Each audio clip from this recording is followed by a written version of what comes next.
Hey, folks, thank you for joining me. I am very pleased at this time to be joined by someone who I've known for several years. We go back to when there was a thing called A News, and Lee invited me to do some shots for them, and it was a lot of fun. I want you to welcome my friend, who some of you may know and some of you may not, Mr. Lee Moore. Lee, how are you, my friend?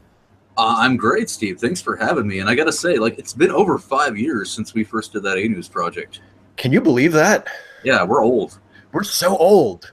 It's depressing. Well, the reason I've known you for years. You're such a great guy, and I'm really am flattered and honored that you're having me on.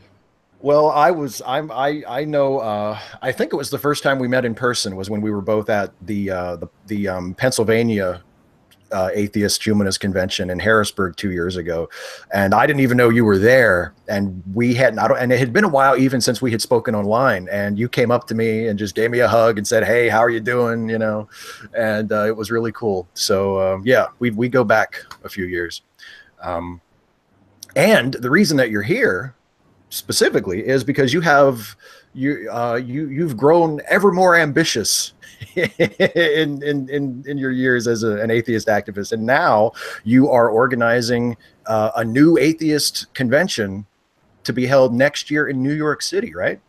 Yep. Well, as I'm sort of an immigrant to New York, I've been here for about 5 years now, and I work with the local atheist communities. I run some of the groups. I do a lot of work with them, and each and every one of them are always telling me, what's the deal with all these conferences or conventions that are happening all over the country? They never come here. And most New Yorkers, they're New Yorkers. They don't want to travel. They like it here. They want to stay here. But they're always saying, we'd love to see something like that. So a little over a year ago, I got together with some of our locals and said, hey, this is a really ambitious project. It's massive. It's huge. A lot of us do have event planning experience. Let's start putting this together. And we've been working on it ever since. A few months ago, we signed a lease or a deal with our venue, the Roosevelt Hotel, and just a block and a half away from Grand Central Station in Manhattan. Beautiful venue, massive space. And yeah, we're putting together our speaker list, our panels, and getting ready to start selling tickets. That is, yeah. Lee messaged me about this a couple months ago and asked if I would help out by organizing a panel. And the first thing I said was, I've never done that before. And he said, yeah, but I believe in you. You're one of the people I want involved in this. So how could I say no to that? And it's so exciting to think that a brand new major atheist conference at a big, wonderful, beautiful venue in Manhattan. And, hopefully when tickets go on sale in a few months, right? When looking at probably late September, early October. We still have a lot of back end paperwork to do, and it depends on that. But tickets will definitely go on sale this year. Yeah, and it's next July. It's a little less than a year from now. July 6th through the 8th of 2018. There you go. And I mean, it's how could you not be excited about that if you're someone who is involved in this community, as I am, for better and for worse. Because there's something that's always been lacking at a lot of conventions and conferences that atheists or skeptics or humanists have put on, and that is not acknowledging the work that the YouTube atheist community has done. You guys, more than Dawkins, more than Hitchens, more than Dennett or Harris or any other major author or leader, spread this message all over the internet. You've got it out there. You've got people on board, and that's something that needs to be acknowledged. And I've been trying to reach out to as many YouTube atheists as possible, and I have to admit, I kind of stopped paying attention to the community several years ago because working on local stuff, I'm more of an in-person guy now. But I came back to it, and it is nothing like it used to be. It's in not the best state of being right now. No, it really isn't. I try not to talk about it too much in my own videos, but I mention it here and there. I like to talk about it sort of in broad terms so I can avoid getting into personal conflicts with people. There are a lot of people who imagine that they're in personal conflicts with me, but I never actually respond to them, so I'm not sure how that's supposed to work. But yeah, I mean, one of the things that you told me when you first wrote to me about this, and one of the things that made me really excited about the prospect of doing something with you for this conference, was that you said, I want it to be positive and I want it to be activist and progressive, and I want it to be like, to show a good face, you know, to show a positive message for the atheist community and the atheist movement, and show people that the YouTube corner of this, which is very often has a bad reputation, and deservedly so in many cases, that we can actually use this to do some good and to help people, and to help make this atheist movement a better place and a better thing for the world. And that was really cool, because that's something that, you know, like you said, I can only imagine coming back and paying attention to YouTube atheists recently after kind of ignoring it for a few years. That must have been a shock. If you remember like how it was in 2012 or 2013 or whatever, and then you come back and you're like, oh Jesus, what is this?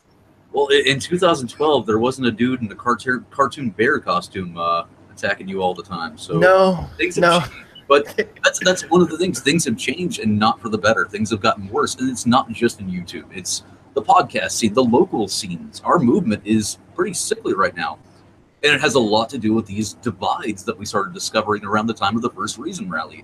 And that's something. Those are divides that we need to heal. We need to bring people back together. That's the point of this conference. Bring people back together, have a positive exchange. Remember why we came together in the first place, because those reasons why we came together to begin with are even worse now, because, you know, President Dumpster Fire is pissing on the idea of the separation of church and states. We have got to pull together. There's no other option. Yeah, I mean, the message that a secular society is better for everybody, whether you're a religious person or whether you're an atheist, or whether you have no opinion on religion whatsoever.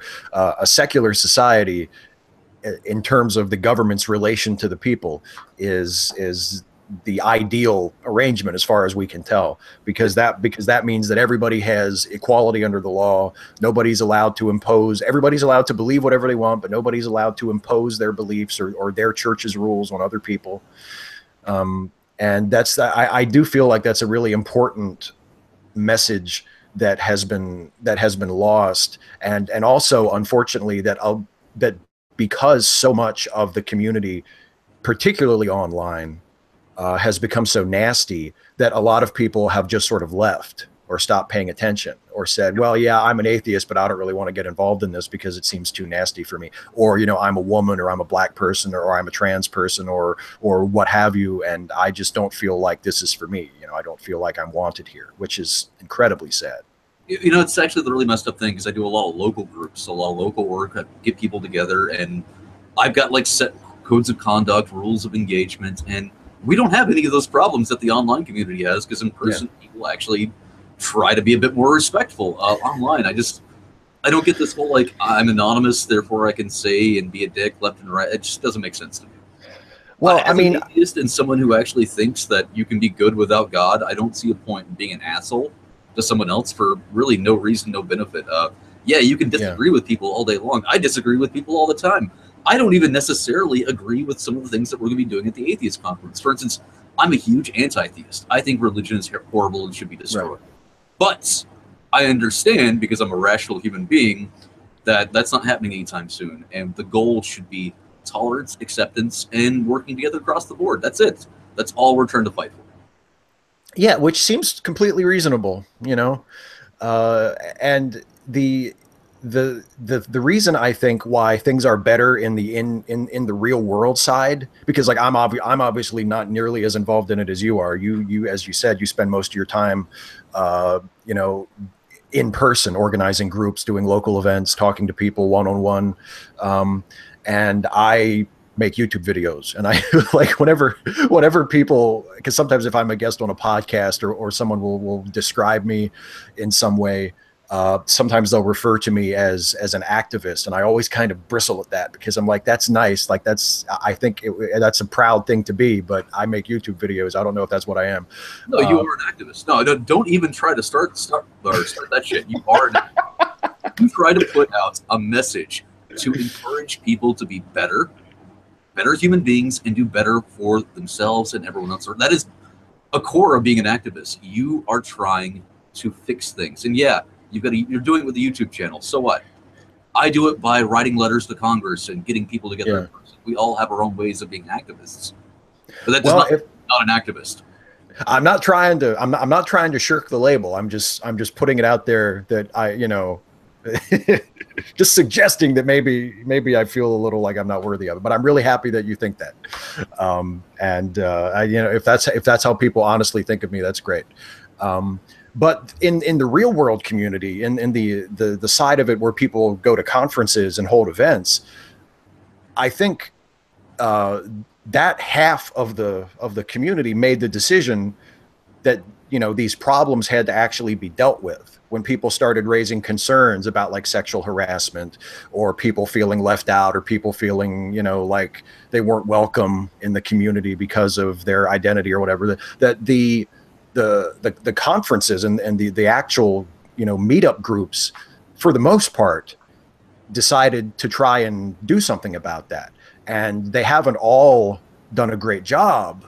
And there are still areas where there's obviously, you know, some distance that still needs to be traveled. But in general, there was a decision of, okay, if we're going to hold events and we're going to ask people to, you know, to come out and to buy tickets or to show up in person and to meet people. And, you know, we need to make sure that people feel safe and people feel like they're like, we want them to be there and their contributions will be welcomed and that we value them. And online, the community kind of did the opposite and said, yeah, we don't care. You know, like if you have a problem with the way we treat people, then that's your problem. You can just fuck off. And the sad thing about that is both sides lost. Honestly, most conferences are gone now. They're either gone or in some kind of like life support form. Like the atheist community from 3 or 4 years ago does not exist anymore. And the online community is for different reasons, but same thing, doesn't exist like it used to. It's really frustrating because one side is actually what I consider to be morally and ethically right, but neither side was effective. So what do we do? How do we go from there?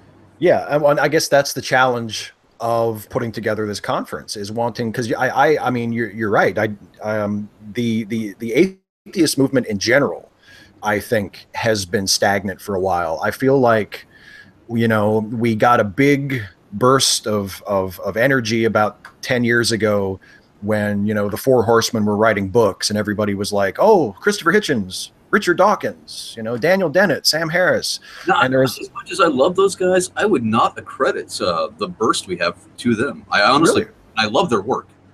I would say September 11th, 2001 is the reason. Oh, sure.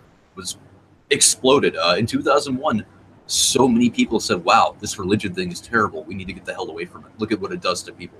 That's so true. Many people saw firsthand what religion can possibly do. And they changed. And sure, Dawkins and Hitchens and all them, they put out books. They started doing talks. They rallied the people that were now thinking about this and got a lot of the other fence setters on board. They built up the community that existed. But we were also in the George Bush years. George Bush did not give a fuck about the separation of church and state, brought about faith-based initiatives, did all these other horrible things that pretty much screwed us and will probably screw us for generations moving forward. But then after he was gone and we were sort of at our peak, like the Reason Rally happens, but then we were in the Obama years. And while Obama was not exactly great about the separation of church and state, he made a lot more sense than George fucking Bush. So we kind of got complacent. We kind of started looking inward. We started getting to know these people that we've been allying with and working with, and realized that we have some really horrible disagreements that we cannot reconcile. And that's where we're at now. We're a divided community, and that's what we've got to stop. Well, yeah, and we need we need to move on from where we were in 2006 and 2007. You know, I mean, if you look, one of the sort of startling things to me is, if you look at the list of speakers invited to the major conferences that are still around, that are still holding events on a regular basis, you see the same names coming up over and over and over again, year after year after year. They have a draw, and that's been a big internal debate with us right now, because a lot of these people, we have to invite some of them, or we won't sell tickets. We don't sell tickets. We can't do the conference. We can't do the conference. This whole thing was a giant waste of time and money. And so I get why some conferences want to reuse some of these drawing speakers, but at the same time, Yeah, I want to use a couple of them, but I want the bulk of what we have to be new voices, or voices that are in a place in atheism you've never even seen or heard of. We have to do something new as a community, as a movement, as a whatever you want to call us, and that's what TAC, or the Atheist Conference, is here to do. Yes, we're calling it TAC, TAC. Which I love, by the way, because it sounds like the company that Bull works for on that show, Bull. Yeah, I was actually a little worried when we first said let's do the Atheist Conference, and I was like, the Atheist Conference, TAC. Shit, that sounds like TAM. Yeah, it does. It does sound like TAM. Yeah, But fuck it. I mean, it works. it's in a different place. Yeah, We'll be able to. other side of the country, very different thing. Yeah, we'll be able to. We can. I think we can do. You know, hey, we'll find out if we atheists are really as smart as we're always saying we are. Well, I think we can tell the difference. I'm in charge, so I'm the dumb ones. We're kind of screwed in that regard. I'm trying to promote this idea that atheists should be a bit more humble, so I'm putting that out there. I'm right there with you, buddy. Yeah, but that's probably even more of an uphill battle than wanting to to turn the movement around and fix all the problems. Well, the most important thing to me is we don't give up. Yeah, we cannot afford to give up. Literally, we have a dumpster fire as a president. Look at the State of the Union right now. We cannot give up. And I know there's a lot of hopelessness right now. There's a lot of fear. There's a lot of people that are staying home because they just feel like, what's the point anymore? Trump can be president. Mike Pence can be vice president. Why bother? I mean, we're just fucked. And no, we've got to break that apathy, break that fear, and break that hopelessness. Yeah, and one of the ways we can do that for people who consider themselves to be part of some non-religious identity is to offer them a place to come and to offer them some kind of path forward.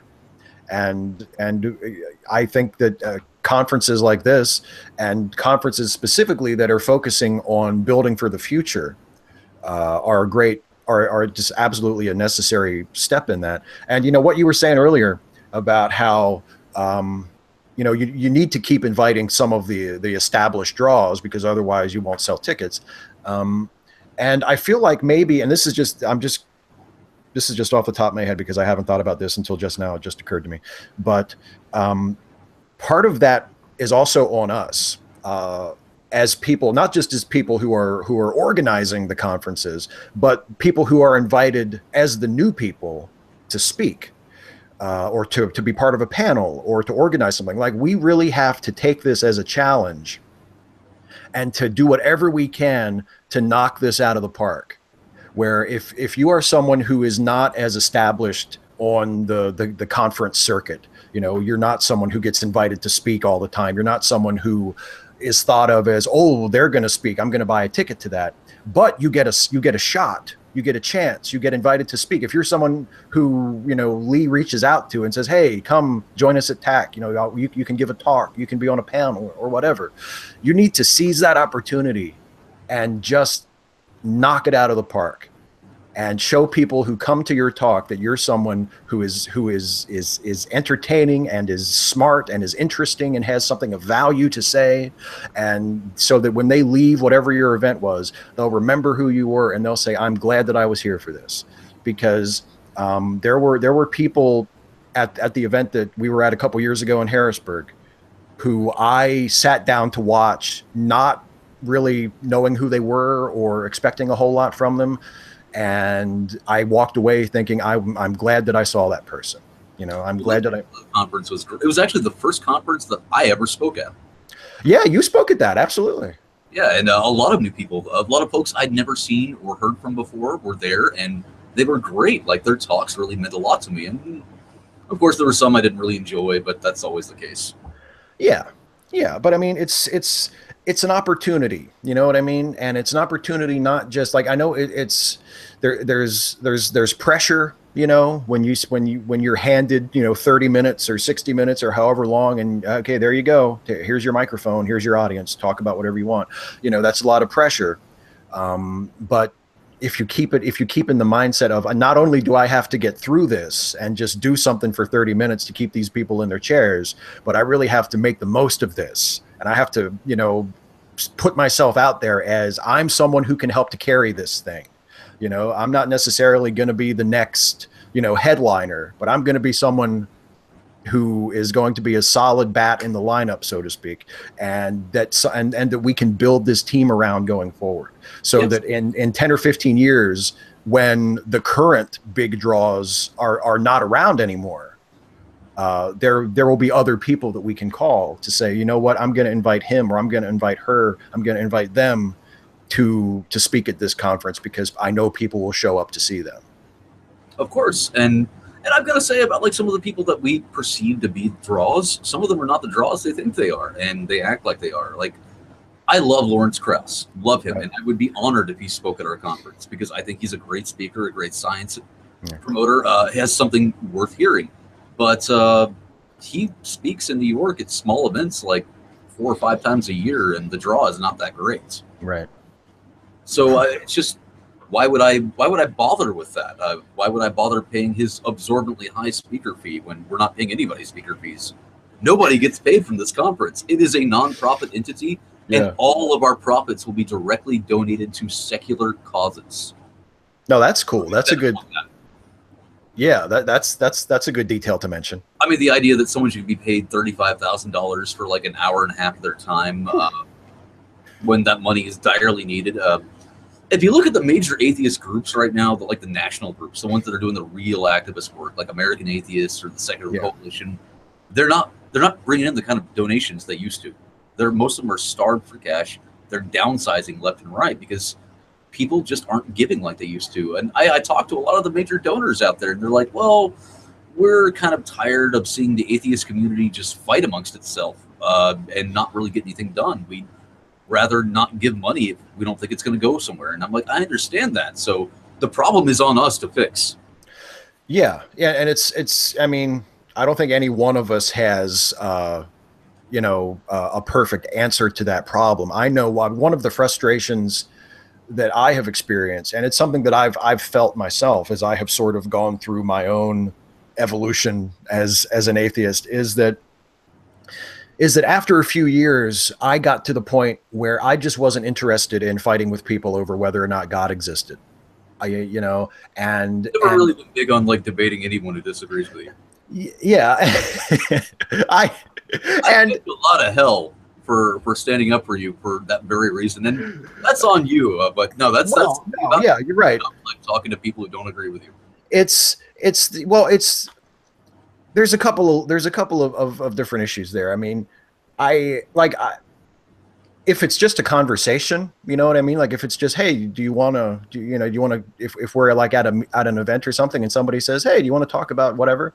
Like I'm open to having conversations, but there are certain things, like there are certain subjects, and I think the existence of God is one of those subjects where if it's not going to be a fun conversation, like I don't feel any compulsion to have that. You know what I mean? Like I don't feel like I'm not invested in convincing someone that God doesn't exist, as long as they're not being a dick about it. Like if they're being a dick about it, or they're using their religion as an excuse to mistreat people, then that's a completely different issue. And then I want to fight that as much as I can. Of course. But if it's just someone who says, hey, I disagree with you. Well, okay. I'm 37. I don't care if you disagree with me. I mean, we can talk about it if you want, but I don't feel like a need to have that argument. But the problem with the atheist community, I think, is that so much of it was built on that argument. And a lot of the people who came in the first place were drawn by that argument, because that was not just that argument, but the idea of an argument. We are a community of debaters. We're argumentative. We want to fight about something. And if Pat Robertson's not around, we're going to go after each other. Yeah, that's true. That's true. We got tired of picking on Ray Comfort. We said he's saying the banana thing was 5 years ago. We're done with that. I mean, at least Ken Am's keeping us entertained, but yeah, by losing his tax deduction and then getting it back. Maybe not getting it back. Well, he's trying to get it back. I don't think it's going to fly. Yeah, he's tried. He sold it back. He sold it to his nonprofit entity, and they said, "Oh, you're doing that? No tax deduction." And then he said, "Oh, really? Hold on." Back to the for-profit entity. Yeah, I don't think the state of Kentucky is going to let that slide. Yeah, I would hope not. I fucked them on that deal a few times now, so it seems a little fishy. I don't know. I was actually debating starting up a fundraiser like on Kickstarter or GoFundMe. Like I want to raise a lot of money to buy the Ark when Ken Ham eventually goes bankrupt, so we can have a huge party there. That's such a great idea. Here, and then sell the land and donate that money to some kind of like secular cause. That is such a great idea. I would love, but the only reason I wouldn't do it is I know we'd probably make about $500, and then I'd be like, well, I've got this $500 in Kickstarter I can't do anything with. Yeah. But the concept is just brilliant. Just because my favorite part about it is you're assuming that eventually he's going to go bankrupt and have to sell it, which is, I mean, probably, yeah. I mean, his opening year, he did a fraction of the business he claimed he was going to do. Like, that thing is not making money. No, it's not. And I mean, it's not even close. Nope. Like, if he weren't such a jerk, I'd feel bad for him. I actually think Ken Ham, out of all of them, is the least amount of jerk. I mean, he's wrong. He's fundamentally wrong about everything, damn near everything. Yeah, but he's like, he doesn't have the Ray Comfort level of sleaze. He doesn't have the Baptist level of hate. Like, he genuinely believes he is right. Right. He's trying to do good. So I can kind of respect that a little bit, but at the same time, you're just wrong about everything. So fuck you. He hasn't gone to prison for tax evasion yet. Yeah. But that may be in his future, but give it time. Give it time. But yeah, because what was Ken Hovind was the guy who Dr. Dino went to prison because he just didn't pay his taxes. I think that guy had molested an atheist statue in Florida a while back. That guy's a piece of he's another guy he's trying to claw back his audience, you know, like he was big in the creationism thing before he went to jail, and now he's like, hey, wait, I'm back, hey, and everybody's pretty much moved on. Yeah. But yeah, I mean, the challenge is, and for me, I know that and for people who view this issue like I do, and I know that there are people who are of this mindset in the community or sort of adjacent to the community, who aren't as keen to just keep arguing about creationism versus evolution or the existence of God, feel like these topics are played out, that there's not really anything new to say about them. And that they're wrong, because there are still tons of people who believe in those things that we need to. Oh, sure. Well, and occasionally there are even instances where, you know, there are still attempts to try and sneak these things into school curriculums, and those need to be challenged whenever that happens, you know. Like if so. The thing about that, I grew up in a red state. I'm from North Carolina, and we weren't taught evolution in schools. We weren't taught any kind of like substantial science. We were taught abstinence-only sex ed, and that kind of shit is still going on there, and it's not being challenged the way it was 3 or 4 years ago. So the debate still needs to be had. But at the same time, that's not the only debate we need to be having. That's not the only conversation we as atheists need to be having. The biggest one right now is, how can we come back together? Where was that link? How do I get you and Thunderfoot in the same room to shake hands and say, hey, we have some common ground, let's work with that? Thunderfoot has to... Actually, I mean, of all of the shitty atheists, Thunderfoot has probably come after me the least amount. So I have very little, I don't have anything personal against Thunderfoot. As far as I know, he hasn't attacked me or attacked my wife or lied about my marriage. Or... He did something recently that I really respected.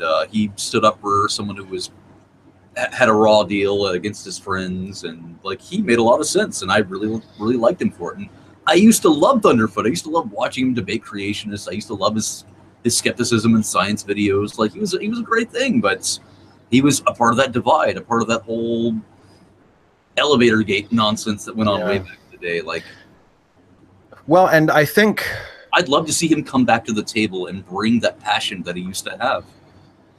Yeah. Oh, I mean, it would be nice. You know what I mean? Like, it would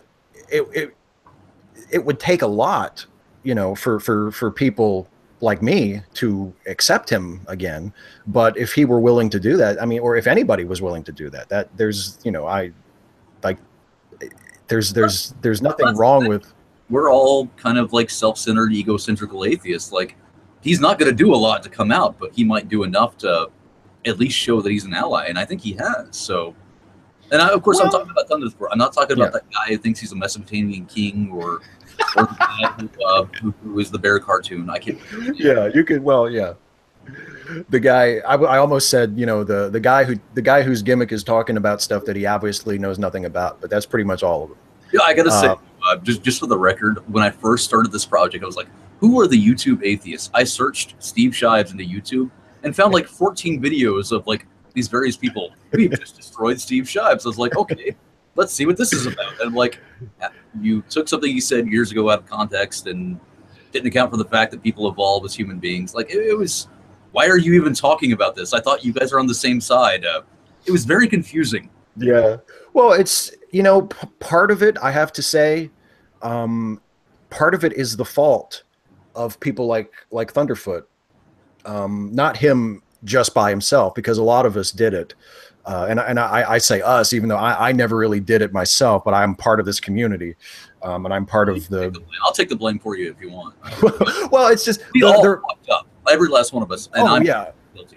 there's collective guilt to go around, but I mean, even before the big divide started, and even before Elevator Gate and all these people started showing themselves to have these really backwards views about women and about people of color and cultural things and Muslims and all these things, even before all of those cracks appeared, the atheist YouTube community was so focused on attacking enemies and making ponage videos and making response videos. And at the time, none of us cared because it was all targeted at creationists or at people with other just, you know, really wacky, silly, religiously based beliefs. And we were cheering on people making those videos and saying, yeah.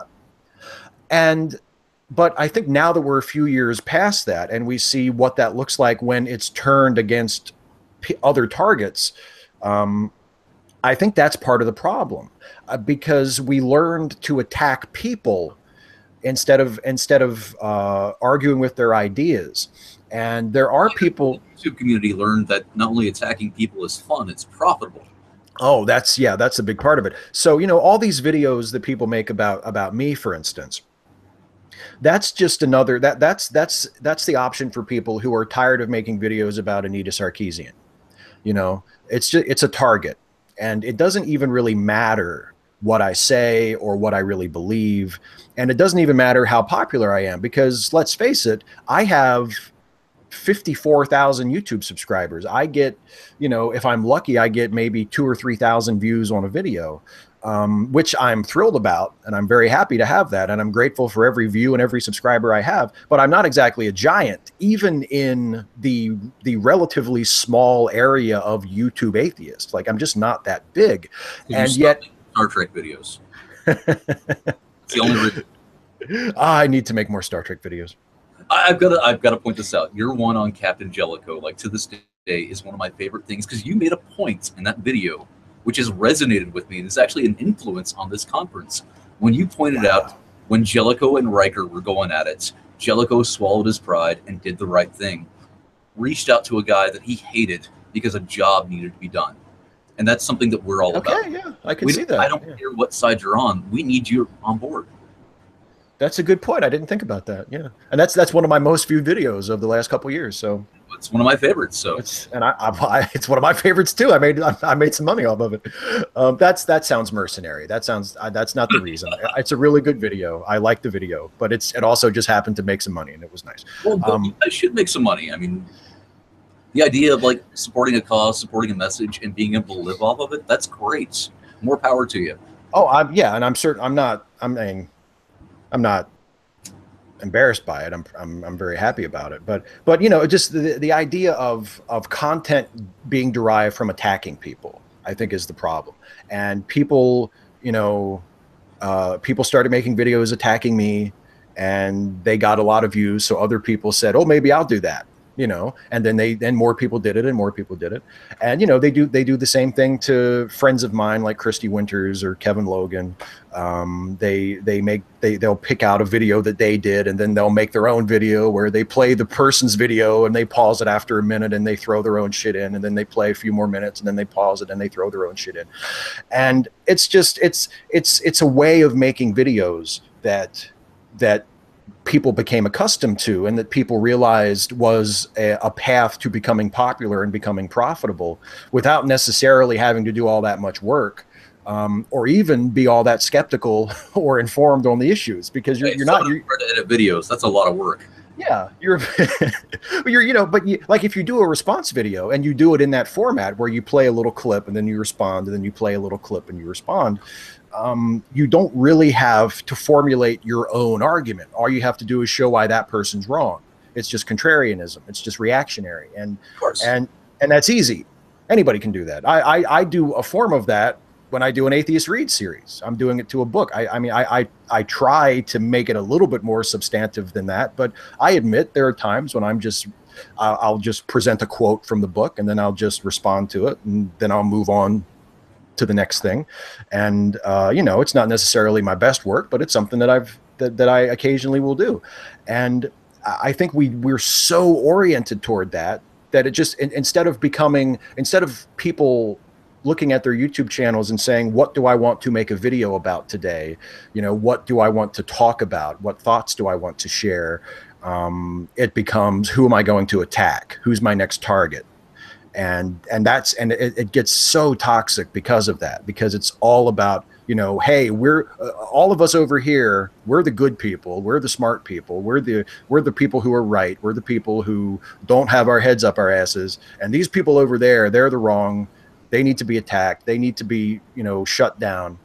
And that's sort of where we're at. And it's that attitude and that toxicity, as much as the actual beliefs that are being defended, that I think has pushed a lot of people out of the community, or at least gotten them to not pay as close of attention.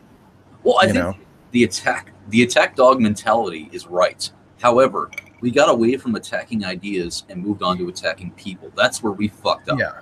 And like I said, that's something I'm guilty as hell of, and it's something I've made a great deal of effort in my life to stop. For instance, I don't agree with Anita Sarkeesian. I think she's fundamentally wrong about a number of things. I don't attack her. I attack the ideas. That's what we need to be doing, is attacking bad ideas, not the people involved. Because people are, I'm sorry, but people are flawed. People are fucked. People think one thing and it could be terrible. The next day they think something brilliant.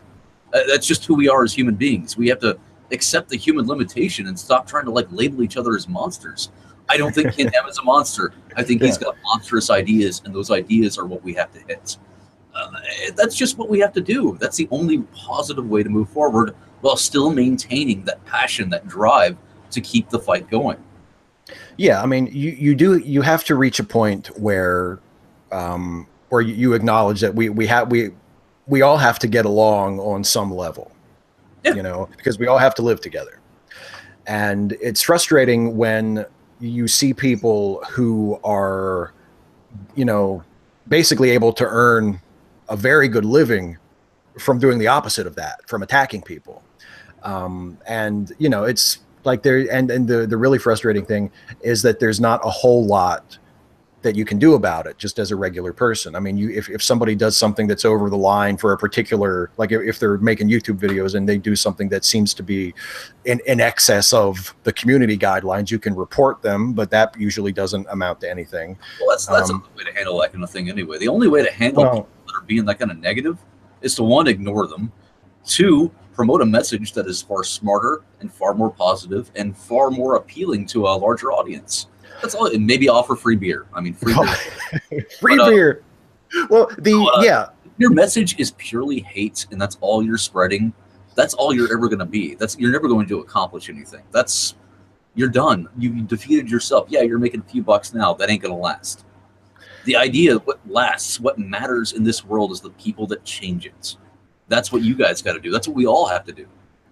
Oh, I agree, and I do. I've said something very similar myself.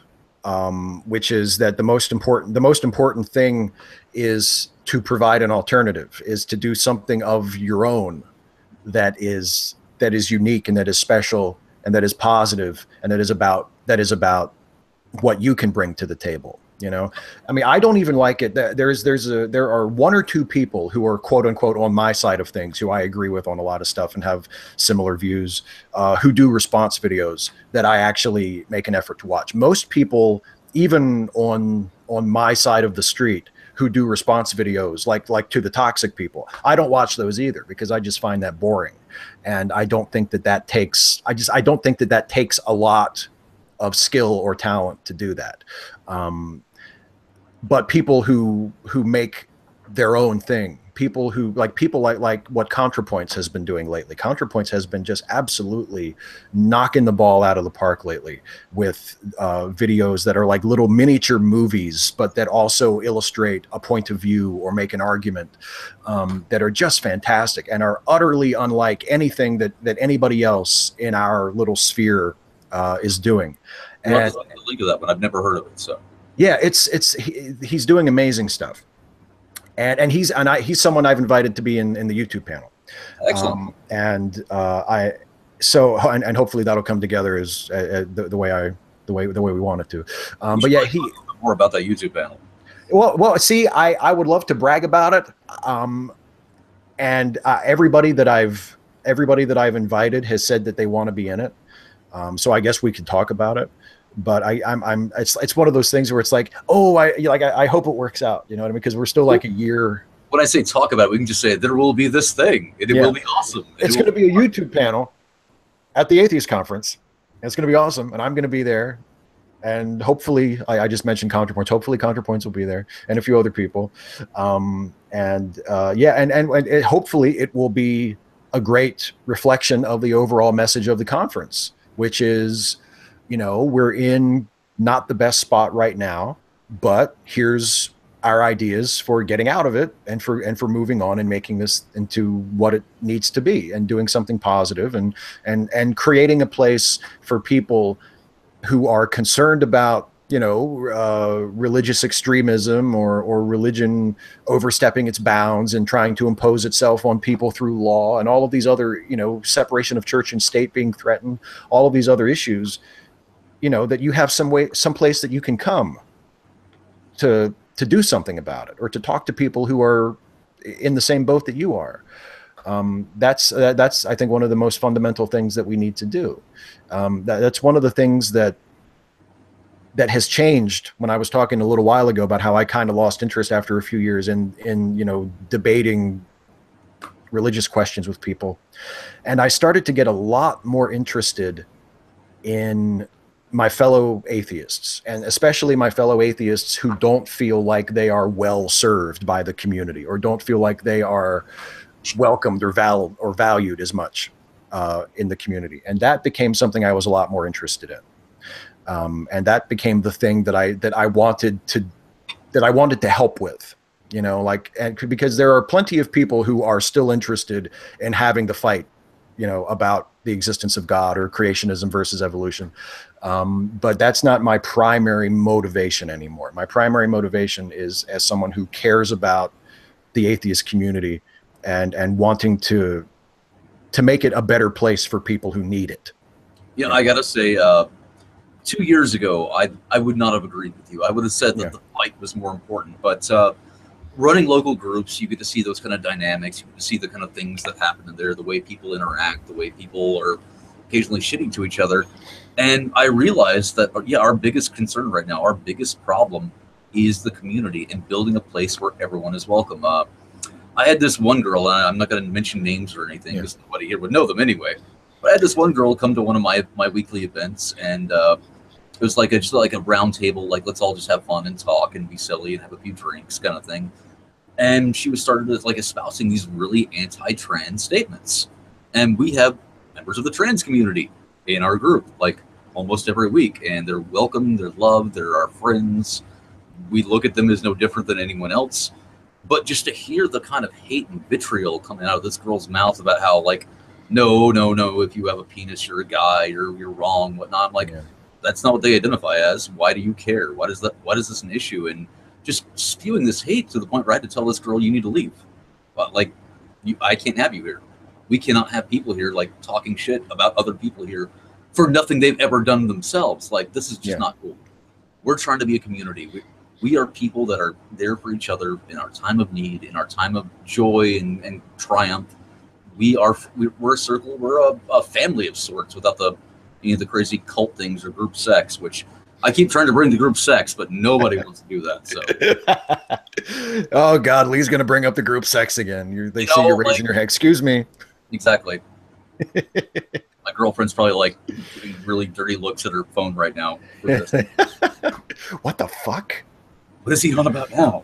What was that group sex shit about, Lee? The fucking idea that you would come to a group and just start like spouting hate talk at like people that are there. Fuck you. No, I've got no time. I would love to help people like that, like get a better idea of reality. But these hateful ideologies, like I don't know how to break them. All I know how to do is spread something better. So that's all I'm going to do. If you're not down with that, then don't come. Don't show up. We're probably better off without you. But if you want to work to something better, if you want to personally benefit from a better world, then come on down. And I've reached out. I've reached out to a lot of your detractors. I've reached out to that Mesopotamian king and this guy. I cannot remember his name. It's not important. It's not remotely important. But I tried to reach out to that TJ fella, and like nothing. Crickets won't respond to me. So if you guys don't want to be a part of that, that's fine. I'm going to work with the people who want something positive. We're going to move forward. That's how life's going to be.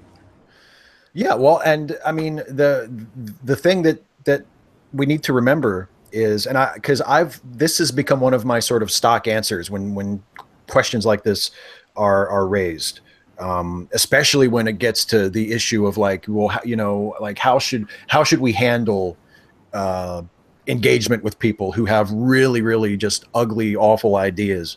What's the best way to handle that? And I always say, well, I have my way of handling it, but my way is not the only way, and I feel like that's an attitude that would benefit the atheist community as well. There are a lot of people who feel as I do, who are more interested now in reforming the community and making the community into a better place for atheists of all kinds and all different identities and all different backgrounds.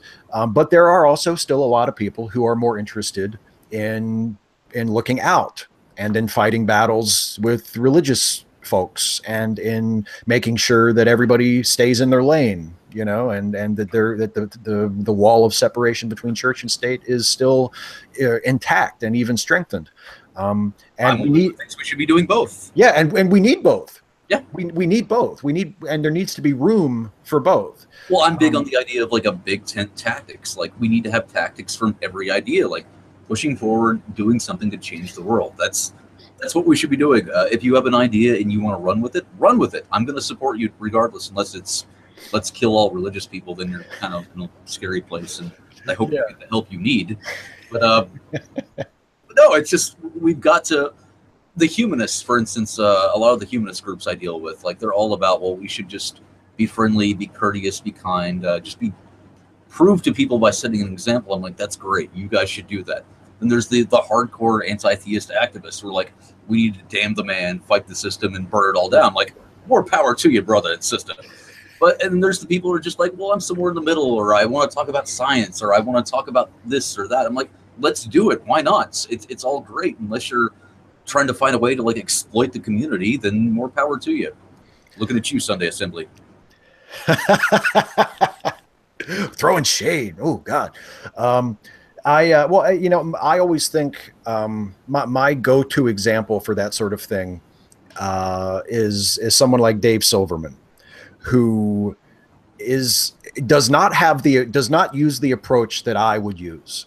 Right. And there are times when David Silverman, when I hear him say something or I read something he's written and I think, oh God. But I ask myself, would I rather that there was nobody taking that tactic? And the answer is no. Like, I do think we need pit bulls. We do need attack dogs. We do need people who are a little bit more aggressive. Well, that's the thing. People use Silverman as the example. He's a personal friend of mine, and I think the dude's a kitten. Well, I'm sure in person he's great. He's a sweet, wonderful person. He's very passionate about what he thinks is right, but he's not like pissing on anyone's Cheerios. He's not. Well, no. He's not setting fire to churches. Like, he's just calling it as it is, and he does a really good job of it for that tactic. Like, he's great. Yeah, I mean, yeah. If I thought that he were you know, crossing a line and just being like an asshole or pushing, you know, bigoted things, then I would have no time for him at all. And I'd be very comfortable saying, well, to hell with him. Yeah. But yeah, I mean, there's times in terms of his approach and his tone where I feel, oh, it's a little too aggressive, a little too hostile. But I remind myself that, you know, my way is not the only way. And we need people like Silverman and other people who have a much more aggressive stance and are more eager to jump up and challenge a religious claim or a religious organization that tries to impose something that shouldn't be allowed under the law. But also Silverman, he's all about building the community. He's all about doing what's yes, he is. Us. He's, like I said, I give American Atheists money every year because I think they're a really good group, and I think Silverman is the perfect man to lead that charge. Yeah, oh, it's like you were, and you know, if I had to choose a group, like one of the major organizations that represented my way of thinking and my view and my approach, like I would choose the American Humanists, and I donate to the American Humanists.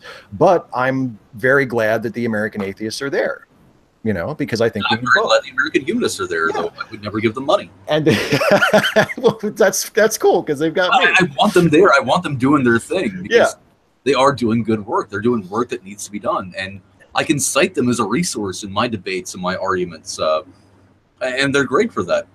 Yeah, I'd rather give money to the people that are fighting the fight. And I think, you know, we keep making this point over and over again, but I think, like, you know, the larger atheist community has to include people who are drawn to both groups and both types of groups. You know, like if you're someone who's more like me, who you know, looks at the American Humanists and reads their magazine or reads their articles on their website and thinks this is like, it's like they're in my head, this is exactly what I think, then you need to feel like you belong here. And if they're more like you, Lee, where they're like, no, I want the American Atheist, you know, I want to be on the attack, I want to be a little bit more aggressive, you know, that those folks need to feel like there's a place for them here too. I mean, one of my biggest frustrations is when people will say, in response to someone trying to raise an issue that maybe is more internal to the atheist community, you know, about being more inclusive or about being more tolerant of people from different backgrounds. And someone will inevitably say, this doesn't have anything to do with atheism. I'm only here to argue about religion. And that's fine. Like, if that's the only thing you're interested in, if you only come to conferences, or you only watch videos or read blog posts or whatever, or go to meetups because you want to argue against religion, that's fine. I don't want to tell you that you shouldn't do that. But there's other people who are interested in other things. And it's an atheist issue because it has to do with atheists. You know, like, you're splitting hairs there a little bit. You think so? I agree with you. Well, let me say why I agree with. Well, let me say why I disagree with you, because that's more fun. Okay. Yeah. So yeah, there are a lot of people that only come out to talk about atheist issues, like when it comes to like church and state, God, right. And from my perspective, I can empathize with them because those are the topics where I personally consider myself like well-informed, well-educated on. When it comes to like social justice issues, all I know is don't be a shithead if you don't need to be. Like, I don't discriminate. That's it. I do not know about these waves of feminism. I do not know about what really a TERF is, though I think I've met one. I think I talked about that before. I'm not an expert. I'm not the person who should be having that conversation because I don't know. What I'm there for, what I want to talk about is atheism. I want to talk about the fight against the church. Oh yeah, but I think that's kind of what I'm saying, is that we need to have room for both. Like, there are people who want to talk about secularism versus theocracy, you know, like we need them, and they should feel like this is the place that they can come, and they should feel like, you know, if they come to the atheist conference next year, that there'll be something there for them, and they won't be sorry that they came. But at the same time, there are also people who want, you know, if they look at the atheist community and they say, you know, there are things that we as a community need to do better. And we need to be talking about that, and we need to do a better job at that. You know, those voices need to be heard too. And the people who, and it's, to me, it's no good for the people who say I'm just here for the religious debates to turn to the people who are saying, well, let's talk about, you know, reforming our community, and saying, shh, shut up. You know, like, we don't want to hear from you. We're here for the religious debates. Well, as you are well aware, the Atheist Conference, we're going to be talking about a wide range of subjects. Yes, we are. God. That's one of the things that made me that sort of cured my own skepticism about it. I want to talk about religion as a lot of times we try to treat the symptom of a disease. So let's look at women's rights. For a long time in our history as a country, women couldn't vote. They were pretty much seen as like a fraction of a man. This idea came out of Christianity or Abrahamic religions or something like that, or some asshole from thousands of years ago who thought it'd be a cool idea to invent God and say, this is how we subjugate our wives. So the way I look at the women's rights issue is I look at it as an atheist issue, because the fight against it comes from religion. So we need to talk about that. We need to talk about the symptoms, but we cannot lose sight of the fact that there is a cause for all these symptoms, and the cause is where our efforts should be. Well, that's true, but I don't think we necessarily disagree on this, but I just want to also make sure to add that while we are doing that, and if we want to frame women's rights as in part an atheist issue, then as a community and as a movement, we need to be a movement where women are empowered and are able to speak and to be heard. Of course. And you know, don't have we have to show people this is what it looks like when the disease of religion is not affecting your society.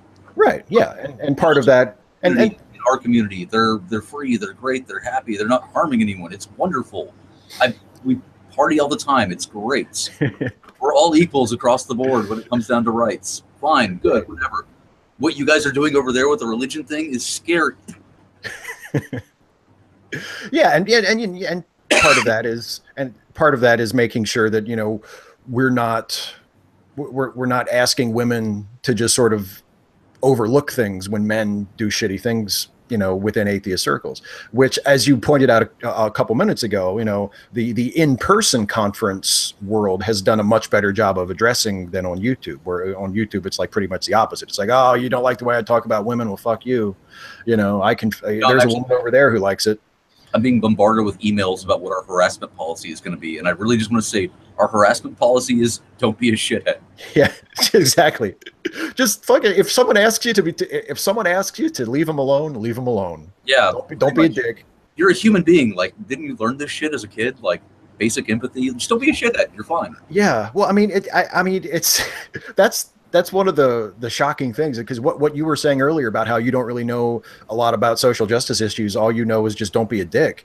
I mean, that's really that's the only real insight you need. But a lot of people forget that, or they're not aware of ways in which they are being dicks to people. Like you were saying earlier, we all got the attack dog mentality. It's hard to turn off. Even for me, like I want to go out there and just fight religion left and right, but that fight has never left me. That's something that all of us kind of suffer from. We've all been kind of victims of these faith systems in some way. It's left scars, and we're probably not going to change on that. Yeah, and we're all a positive way to let out that rage. Atheist scream therapy. That should be an event at the at the conference. We'll just have a room with pillows on the wall, and we can just all go in and just scream. I guess that would be the alternative to group prayer. Yes, we don't have a group prayer. We just get together and just scream our heads off. But yeah, I mean, honestly, Lee, one of the things that made me feel really encouraged about this event when you first reached out to me about it was, you know, talking to you about it and hearing and reading what you had to say about it, and seeing that even though, because I mean, I think as people can tell as they watch this, we don't come at it from exactly the same place all the time. Yeah. And we do disagree on some things, but not anything major and not anything irreconcilable. I hate you bastard. I love the hat. I love that it's the same hat. It's the same style. It's not the exact same hat. Yeah, The but hat like has you changed. continue to replace it with the exact same model. I So do. And honestly, if I ever can't find these hats anymore, like if the team ever changes the style, I don't know what I'm going to do. I just have to go back to wearing a Baltimore Orioles hat or something. Um, you should like make your own or like get a patch and like tack that on a hat. No, have like you're I'll have absolutely my right. We don't agree on everything completely, but we're on the same side. We're friends. We're allies. We're fighting for the same ultimate goal, and that's what matters. And I think that everybody, that's all we want is to fight for the same goals. As some of us have lost their way in a sense, or maybe they found a way that they think works better for them that I fundamentally disagree with because they're assholes. But we're not going to go into that right now. But you're absolutely right. We're fighting for the same cause, and we need to keep doing that. We need to remember that.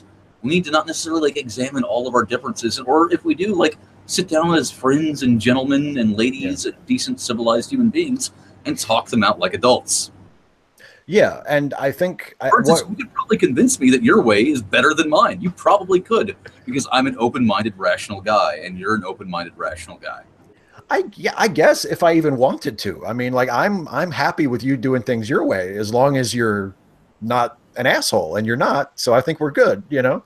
I mean, that's it's very encouraging when you're someone where I'm at, who has mostly done YouTube videos and attended a conference here and there, but not really done that very often. Um, when someone reaches out to you and says, "Hey, I'm doing a conference next year, and I want you to be a part of it, um, and I want to do something positive," and that has been like that. You've said that to me. I don't even know how many times in our private conversations about this. That's like the theme over and over. This is going to be something positive. Like every other day, I'm going to remind you of that. Yeah. Well, and because that's why I was willing. That's why I said yes, and also because you're just incredibly persuasive, and It's hard to say no to me once you talk to me. it's so hard. You're like a cult leader, Lee, but in a good way, I in a often really say good I way. really should be religious. I'd be way more successful and be more like financially stable that way. There's more money in it, buddy. Um, but yeah, I mean, your powers of persuasion notwithstanding, there's something very exciting and very encouraging when you see so much negativity associated with atheism, with the atheist community. When someone pipes up and says, "I'm organizing a conference and we're going to try to make it into a pretty big deal, and it's going to be in New York, and we're going to have an awesome venue, and we want to do something positive, and we want to do something to point to the future, and to create an example that the rest of this movement can hopefully follow and build upon and refine and improve, so that we can take this movement somewhere. This movement can start to move." And Well, that's I just, fundamentally believe this movement is a good thing. This community is yes. a wonderful thing.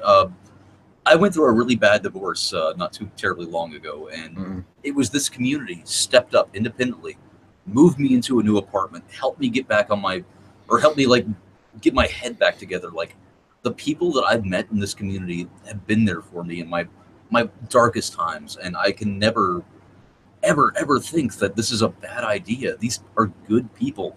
These are good people who came together for things other than like someone telling them that if they didn't, they'd go to hell. The atheist Yeah. community is something worth fighting for because it is something we need as a species. We need community. And we can offer them something that is way better than the religious one because it doesn't cost you money unless you want to. It doesn't tell you what to think or how to feel or who to hate. It tells you to be yourself and think for yourself. And that's why we've got to promote it. Well, there you go. I think that's as good a note to end on as any, man. That's what hopefully the atheist conference in New York next year will be. And obviously, we're still a year away. This is certainly not the last time you will hear me talk about it. I hope not. And no, believe me, I'm going to talk about it more. And We sell some tickets after all. yeah, I know. I'm going to try to sell some tickets from my end.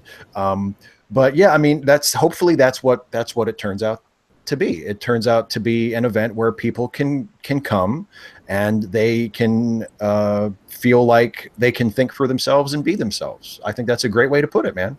That's what this community should be. It should be a community where people can come in their absence of religious faith, and they can find people who will support them and will accept them for who they are, and will be able to argue with them about stuff they disagree with, but argue in a good-natured way, and agree with them about stuff they agree with, and support them. And that's, you're right. We need it. I'm actually going to say we're going to have a specific room set aside. This is something we came up with in the last couple of weeks. Oh boy, the argument room.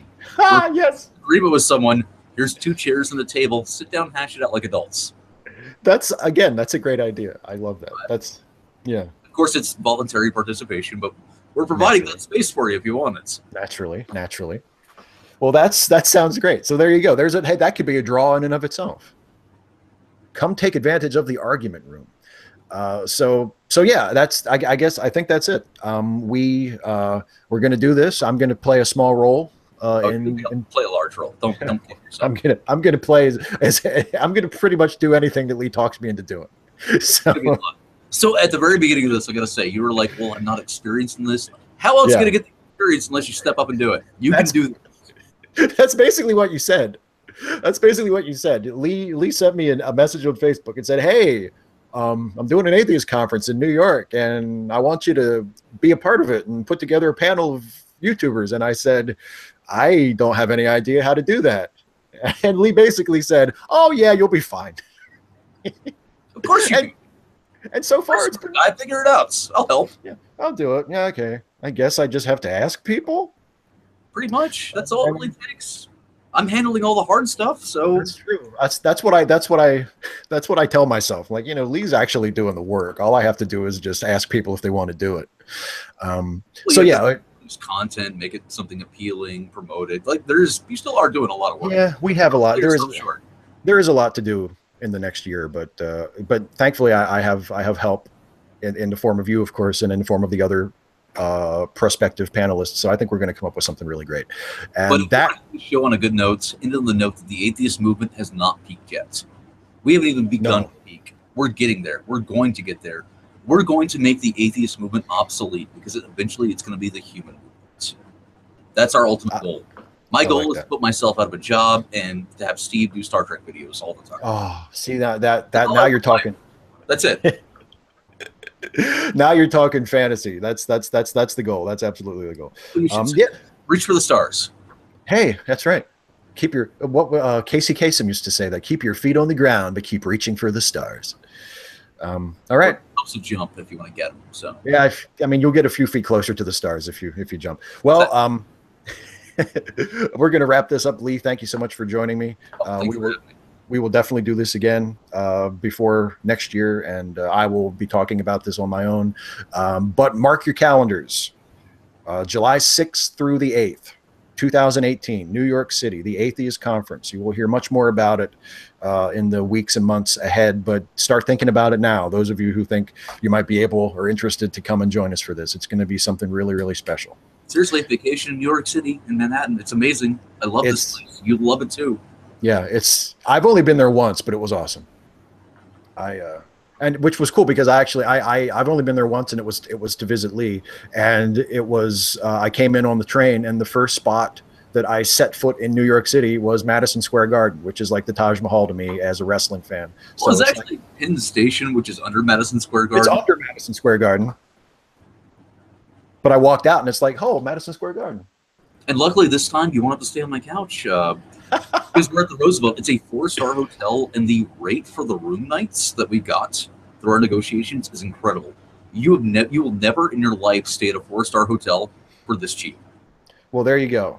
So anybody watching this, anybody who knows anybody who's not watching this who might be interested, you get an awesome atheist conference over a weekend. You get at least a cool YouTube panel for me, and I'm sure all the other events and speakers will be fantastic. You've got the chance to stay in a beautiful 4-star hotel for a lot cheaper than you would be able to under normal circumstances. You get a trip to New York City. It's it hopefully will be well worth the expense. And you can pick up me and Steve. Oh, come on. We'll be there. I'll be there the whole weekend. Me and Lee will be, we'll be like the Rat Pack. Pretty much. Yeah. We'll be like the Rat Pack. I'll be Dean Martin with a ball cap. I've never actually seen the Rat Pack, so I don't get that reference. Yeah, I do. Well, Frank Sinatra, Dean Martin, Sammy Davis Jr., and I forget who the other one was. But anyway, they were really cool people in the 60s. Anyway, okay, I'm seriously going to end this live stream now. Thank you all for watching. Thank you for joining me, Lee. We'll talk about this more in the future. The Atheist Conference next year, New York City. Mark your calendars and plan to join us. It's going to be awesome. Thanks for watching, everybody.